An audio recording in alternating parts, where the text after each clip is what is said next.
Okay, so the DJI Pocket 4 Pro might be closer than we thought. A video has recently leaked that looks very much like an official commercial for the Pocket 4 Pro. And what makes this leak stand out is that it doesn't feel like a fan-made concept or a random CGI mock-up.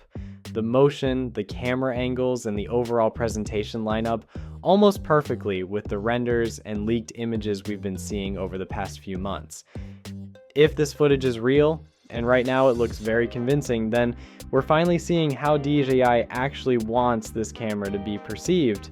Up until now, most of the leaks focused on rear and angled views of the device.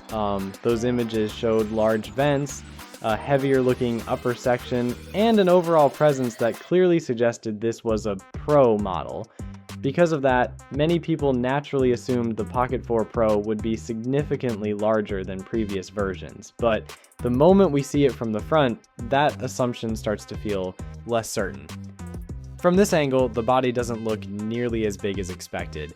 The grip still looks slim and familiar, not like a thick or bulky Pro handle.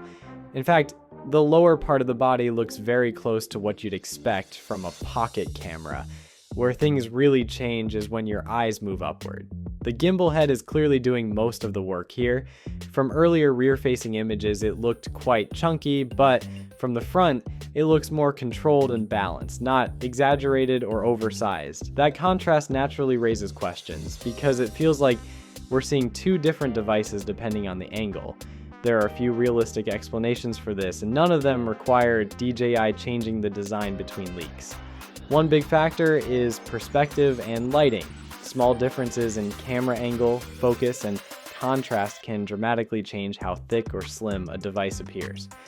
Softer lighting tends to flatten shapes and high depth, while sharper, high contrast shots make edges pop and hardware feel heavier. So when proportions look inconsistent across images, it's usually not the product changing, it's just the way it's being captured. Another important detail is where the added size actually lives. Instead of spreading the bulk across the entire body, DJI seems to have concentrated around the gimbal and upper camera assembly where cooling vents are clearly visible. There are also strong indications that the camera system is stacked vertically inside the gimbal rather than placed side by side. That kind of layout adds depth and height, not width, which explains why the device looks restrained from the front, but more substantial from other angles. And then there's the bigger picture. DJI likely doesn't want the Pocket 4 Pro to look intimidating. Even if this camera delivers higher end performance, it still needs to feel like a pocket device in the hand, keeping the front design familiar while allowing the rear and internal hardware to handle the heavy lifting is actually a very smart approach. It lets the camera remain approachable without underselling its capabilities. So what this leaked footage really tells us isn't about exact size or final specifications, it tells us about intent. The Pocket 4 Pro doesn't appear to be chasing an extreme look. Instead, it's trying to stay compact and familiar while quietly doing more behind the scenes. As for specs, there's nothing genuinely new to confirm at this point. Everything discussed earlier still holds, and there's no reason to repeat the same rumors again, but if this footage truly is part of DJI's own marketing material, then the official reveal might not be far off. That's it for now, and I will see you in the next one.